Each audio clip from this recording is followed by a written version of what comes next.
mga nagagandahang lalaking fellow Rotarians ng Rotary Club of Pasig na pinakasikat na Rotary Club.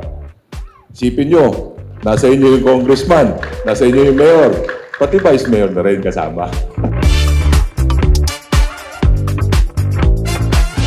This afternoon, we'd like to acknowledge the bravery and the support that was given by our police force in trying to keep our city safe, peaceful, and orderly.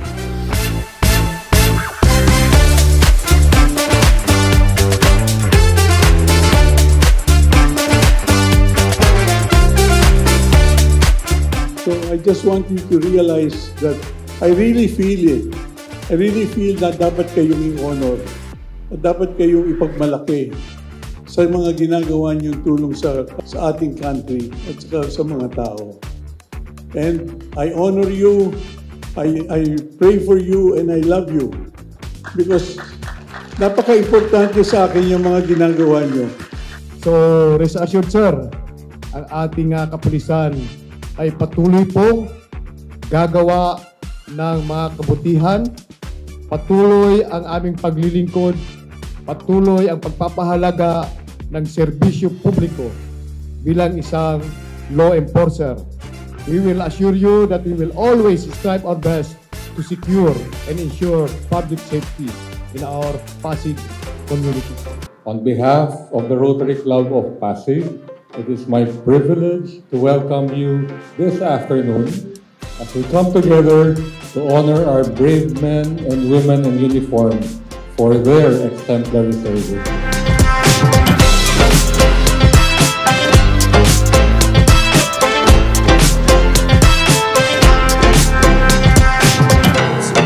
First held the awards way back in November of 2021 sa kalagitnaan ng pandemya, no?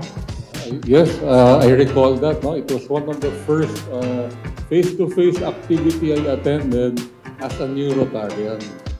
Kami po sa Rotary Club of Pasig ay tuwan-tuwa dahil ang unang ginanap nating pagpupugay ay ngayon ay nasa ikatlong taon na dahil sa inyong pagsuporta.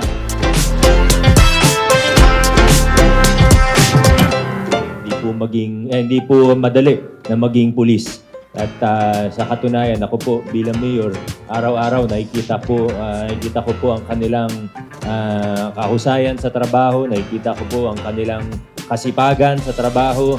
At totoo rin po, napapagaan ang trabaho ko bilang mayor dahil dito sa Pasig talagang mahuhusay at hindi lang mahusay, kundi mahusay at tapat ang mga kapulisan po natin. Ang hinahanap po ng mga kasama natin sa Pasig at tingin ko sa buong Pilipinas, security. At yun nakikita po nila pag nandiyan yung mayor nila, pag nandiyan yung kapulisan nila, na dito sa lungsod ng Pasig, ang bawat mamamayan, kayo nga ang gustong nakikita. Gusto nga nila, nandoon kayo lagi sa lugar nila.